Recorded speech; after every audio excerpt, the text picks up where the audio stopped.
สบายดีจ้าสบายดีพี่น้องสบายดีสุขุสุขคนครับสวัสดีตอนบ่าย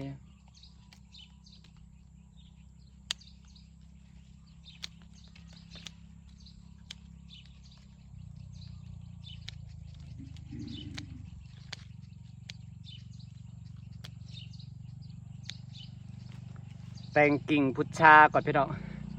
แต่งกิ่งมักกะทัน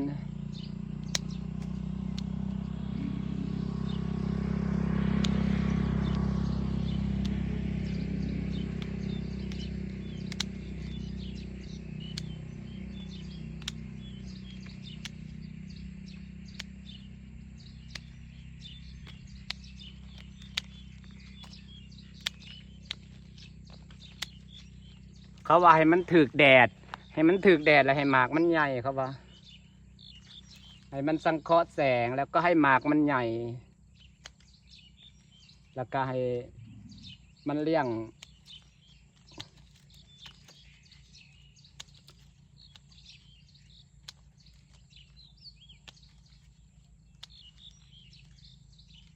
ให้มันเลี้ยงลำให้มันเลี้ยงลำให้มันเลี้ยงหมากมันอุ้ยดกขาดอะไรพี่น้องกระดาษบริสีทยังเล่นนี่ยังสิดูแลแบบว่าพวกสวนพวกสวนพุทราที่เขาดูแลเลี้ยล้อนะพี่น้องที่เขาดูแลแบบว่าเขาเจ้าปลูกขายนะนี่แค่ต้นเดียวนี่ก็ได้หลายเติบด้วยนี่นะมันได้4-5 โลผมบอกแต่ว่าต้นพุทราต้นนั่นที่นะเอามาปลูกใหม่นะล็อตกลางนะย่านเป็นพุทราบ้านอยู่เป็นพุทราบ้านแล้วก็สิได้ตัดแล้วก็เอาง่าตัวนี้ไปเสียบเป็นนี่เพราะว่าเขาสั่งในเพจบางทีก็เจ้าก็หลอกขายพี่น้องเอ้ยต้นพุทราพันธุ์นี่นะมักกะทันพันธุ์นี่นะมีทั้งเบิดนั่น1 ต้นใหญ่2 ต้นเนาะต้นน้อยปลูกใหม่นะ3 ต้นเป็น5 ต้นแต่พันธุ์นั่นสิหลายแต่ส่วนใหญ่ก็ข้าเจ้ากับตอนจากมักกะทันบ้านเบิดแล้วพี่น้องชีวิตใบมันออกเขาบอกต้องเอาใบมันออกเนี่ย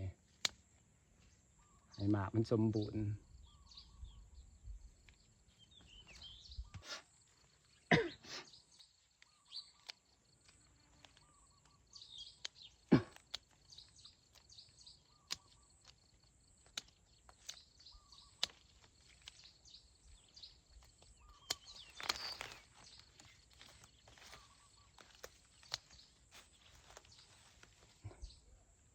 มันเหี่ยวมันบดสมบูรณ์มันหล่นนำ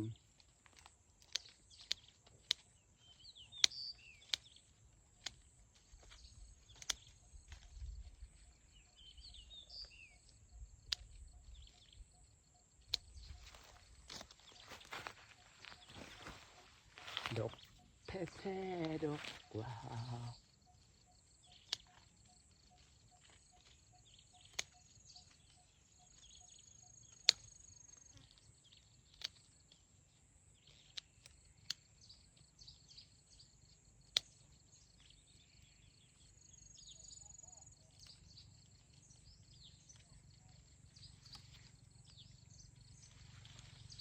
ต้องตัดงาที่มันแตกปลอมออก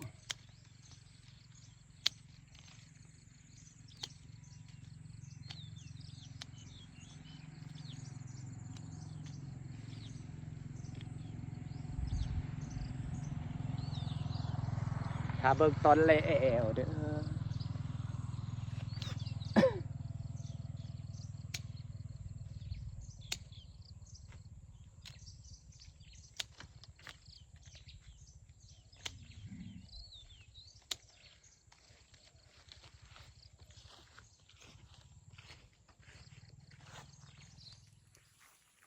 ความดกของพุทราพี่น้อง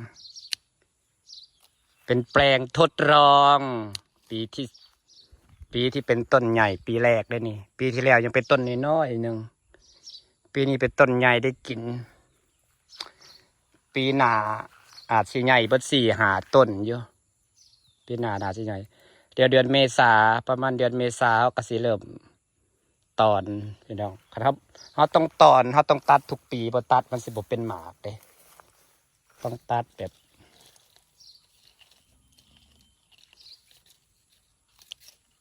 นี่ต้องตัดเหงามันนี่ตัดต่อเนี่ยมันขึ้นใหม่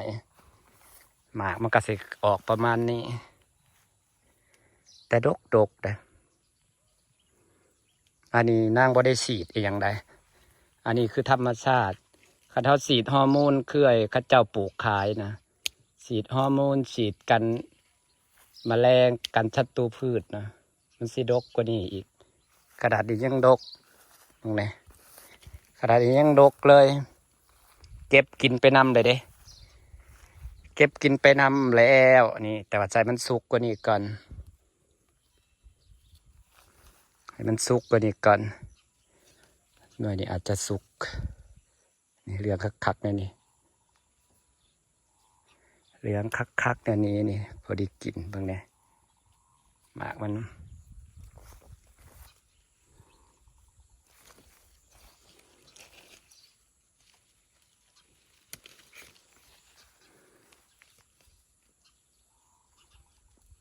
เบิ่งความหมากใหญ่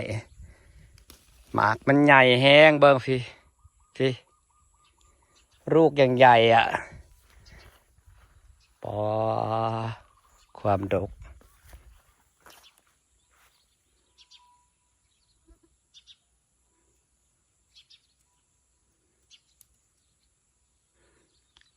ความดกของมันทั้งหมากใหญ่ทั้งดกทั้ง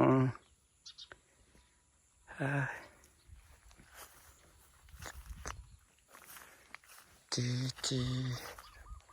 ไปล้างน้ำกินก่อน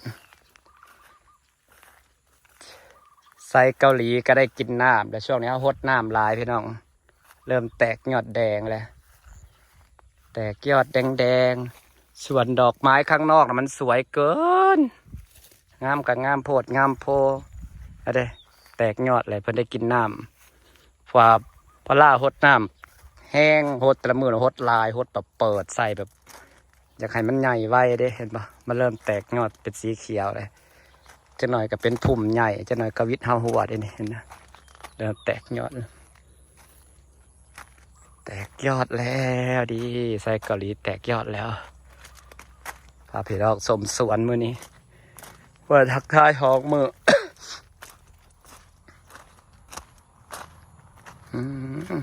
แตกยอดเขียวงามเลยจังหน่อยก็จะได้เป็นกำแพงคือฝั่งนั่นแหละแตกยอดเขียว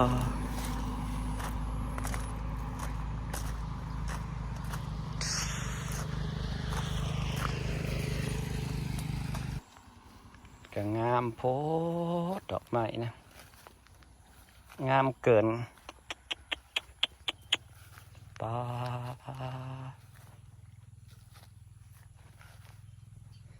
จนล้มงามโพดงามโพหลายจนล้ม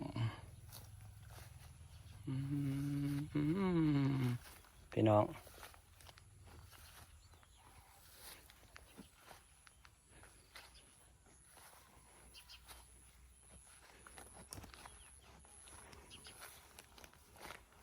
ป้า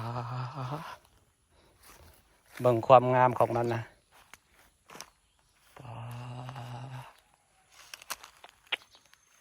งามแท้งามว่าพุ่นน่ะป้า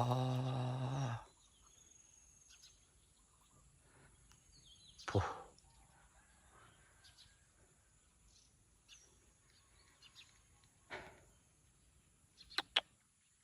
พี่น้องเบิ่งความงามของดอกไม้ฝากบรรยากาศไว้ซ้ำนี้เด้อจ้าพี่น้องโอ้ยนี่ดอกหาวมันเริ่มหาวแล้ว